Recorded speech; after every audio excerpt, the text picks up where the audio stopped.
안녕하십니까. 오늘은 북 오브 보바펫 얘기를 한번 해볼까 합니다. 지금 제가 알기로 3화까지 나왔고 잘 봤습니다.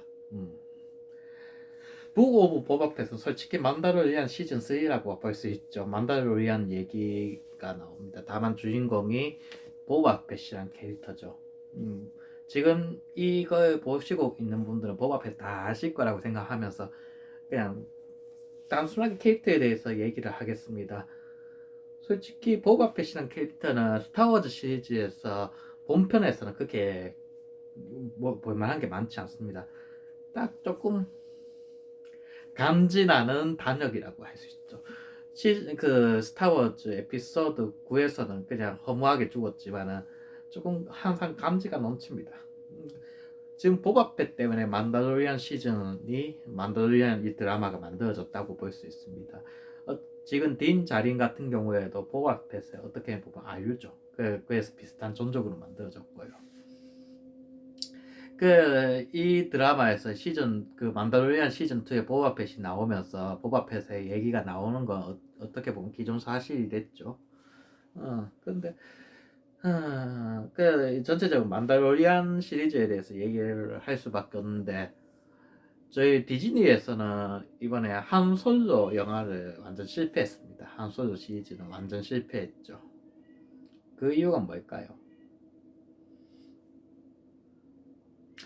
한 솔로란 캐릭터를 제대로 살려내지 못했다 이거보다는 한 솔로가 보여줄 수 있는 그런 뭔가 다른 세계관을 보여주지 못했다고 생각됩니다. 그러니까 한 솔로 영화에서 보여주는 새로운 세계관이 조금 한정되어 있었다고 봅니다. 그게 제 야점. 한 솔로 자체가 그렇게 매력이 없어요, 생각보다. 물론 한 솔로 지금 만달리안 시리즈에 비해서는 좀 다른 느낌이 있지만요. 근데 만약에 한 솔로 시리즈가 영화가 아니고 드라마로 나왔으면 어땠을까요? 보다 긴 이야기를 조금 기승전결 없이 느린 템포로 볼 수 있었다면 어떤 느낌이었을까요? 그러면 지금까지 스타워즈 시리즈에서 볼 수 없었던 범죄자들의 이야기, 그러니까 미수업자들의 이야기를 할 수 있었을 겁니다. 근데 조금 한 솔로 시리즈 미수업자에 대한 이야기를 들어가지 못했죠. 그게 이게 패착입니다. 그리고 한 솔로 시리즈는 과거에 대한 이야기를 하다 보니까 현재 진행형인 얘기를 우리가 할 수가 없게 됐죠. 지금 만다로리안도 이제 과거인지 현재인지 미래인지 그것도 헷갈리게 됐습니다. 솔직히 스타워즈 시키 시리즈는 저는 그건 없애야 된다고 해요. 그건 제약입니다. 그건 악이에요. 저는 스타워즈를 인정 안 하는 사람이라서요. 다시 진정하고, 어쨌든 스타워즈 시리즈에서 조금 만다로리안의 세계관을 조금 넓혔습니다. 새로운 세계관 나왔죠. 제다이 중심의 이야기에서 만다로리안 종족과 번제 조직들 그리고 현상금 사냥꾼들에 대한 이야기로 했습니다. 그러면 이제 만다로리안 시리즈가 특별한 게 연속성이라는 게 있습니다. 스타워즈 영화 시리즈 말고 애니메이션 시리즈와 연속성을 계속 꾸준히 유지하면서 서로의 영향력을 주고받고 있죠. 어떻게 보면은 스타워즈 애니메이션의 새로운 버전이라고 볼 수도 있을 겁니다. 그게 장점이죠. 새로운 버전. 근데 저는 스타워즈 애니메이션 시리즈를 아주 재밌게 본 사람입니다. 근데 애니메이션 시리즈는 클론워즈, 그 다음에 반란군, 배드배치 이렇게 재밌게 봤는데, 반란군 같은 경우는 레지스탄트에 대한 이야기고, 클론 전쟁 같은 전쟁물이었죠. 전쟁물, 첩보물, 이게 지금 애니메이션에 나오는 겁니다. 그럼 만달리아는 어떤 이야기일까요? 바로 서부국입니다. 그러니까 어떻게 보면 서부 개척자들의 분위기가 만다르리안에서 나온다고 생각됩니다. 북 오브 보바펫도 마찬가지입니다. 서부 깬담들의 얘기예요.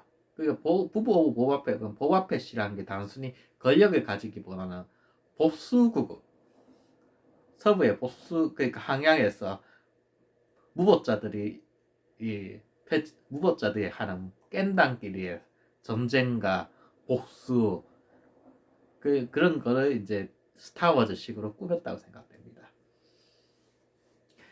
그래서 조금 재밌습니다. 보바펫 같은 경우에는 정말 재밌다는 게 주인공들의 종족들이 다양합니다.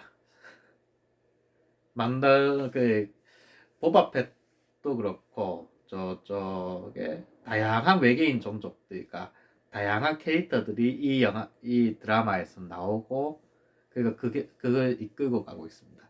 하지만 그 중심에는 바로 원초적인 보스 깬단들의 보스를 다루고 있죠. 깬단들의 전쟁 속에서도 보스를 통한 전체성 찾기도 있습니다.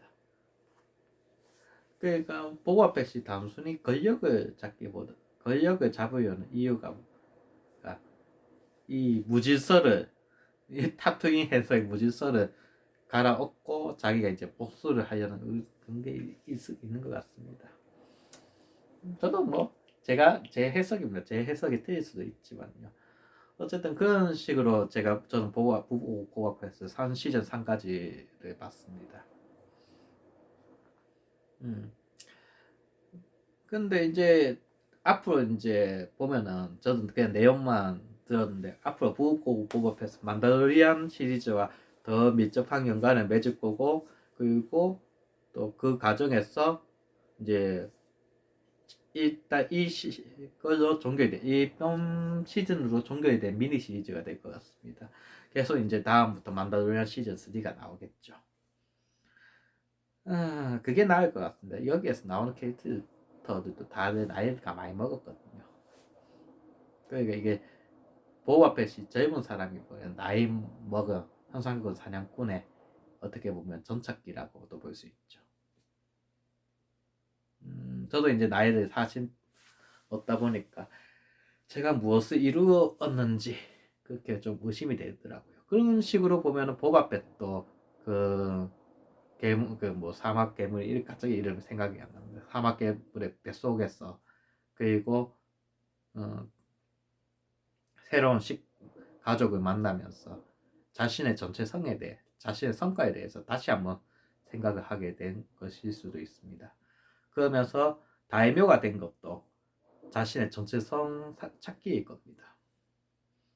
그런 식으로 이 북 오브 보바펫을 보일 수도 있을 거예요. 어쨌든 스타워즈 시리즈를 좋아하시는 분은 이 북 오브 보바펫을 보면은 아주 재밌어 하실 겁니다. 그것도 제 나이 또래 되는 한 40대 초반에서 30대 후반, 20대 후반까지 그 정도 연령대가 이 북 오브 보바펫에 많이 관심을 가질 분들이라고 생각합니다. 왜냐하면은 그분들이 거의 스타워즈 클론 전쟁하고 반란군하고 보면서 컸거든요. 그 시리즈 그러니까 이 시리즈 자체가 스타워즈 애니메이션을 열심히 보신 분들이 좋아할 수밖에 없는 그런 요소를 가지고 있습니다. 그러니까 조금 디즈니가 마케팅을 잘 짠 거라고도 볼 수도 있죠. 어쨌든 볼만한 작품입니다. 다만 문제는 스타워즈를 모르시는 분들이 보면은 조금 이해하기가 그러니까 이 보고 보바펫은 이거 시리즈 한 개로만 볼 수가 없는 작품입니다. 스타워즈 시리즈를 전체적으로 꾸준히 본 사람들만이 이 시리즈의 매력을 느낄 것 같습니다. 그럼 이상입니다. 오늘도 즐거운 시간 되십시오.